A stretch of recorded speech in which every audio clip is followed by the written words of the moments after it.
many people here know what Alzheimer's is? How many people have a family member with Alzheimer's?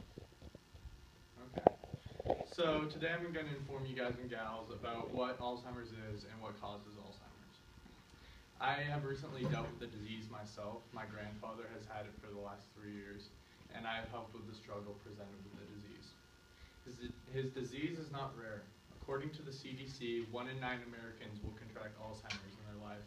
So statistics show that 4 of you guys will have parents with Alzheimer's in the near future.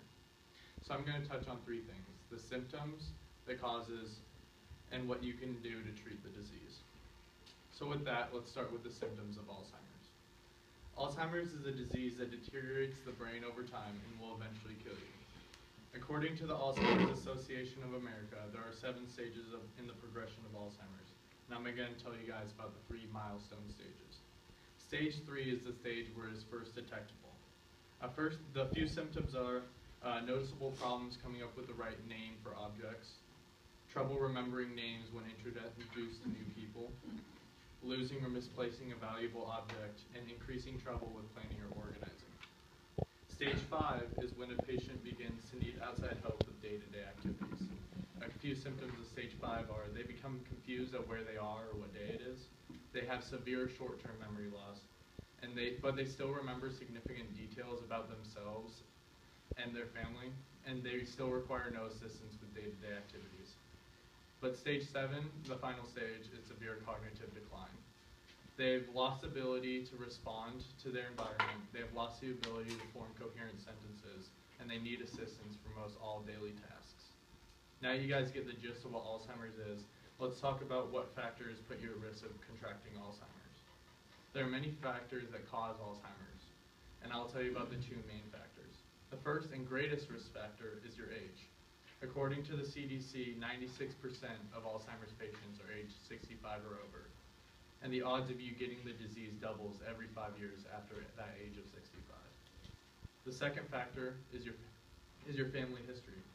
Individuals with a family history of Alzheimer's have double the chance of contracting the disease than people without the family history. And individuals who get Alzheimer's before the age of 65 have a 1 in 2 chance of passing it on to their kin.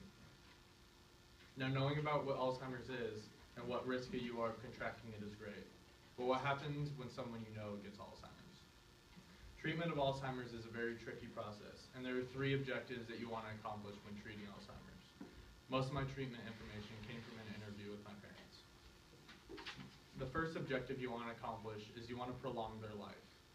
There is no cure for Alzheimer's, but there are drugs that can slow the process at which it progresses. With there being no cure, you need to catch the disease as quickly as possible in order to start treatment as soon as possible. Secondly, you want to keep the patient as happy as can be and as comfortable as can be. A few ways you can accomplish this is first with mood stabilizers or antidepressants.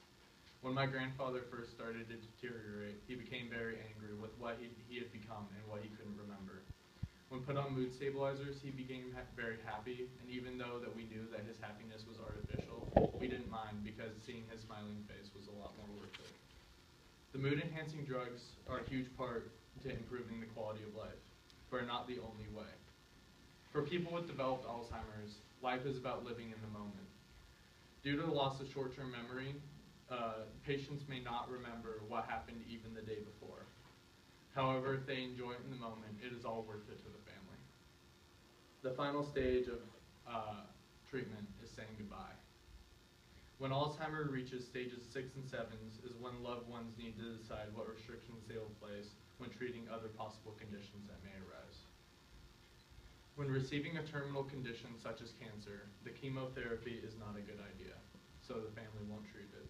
Chemotherapy involved with the treatment will lower his overall quality of life because the treatment will lower his immune system and remove his hair.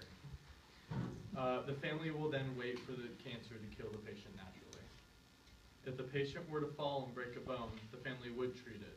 Since the broken bone is not terminal and the treatment would then improve his quality of life, treating the broken bone is a viable option.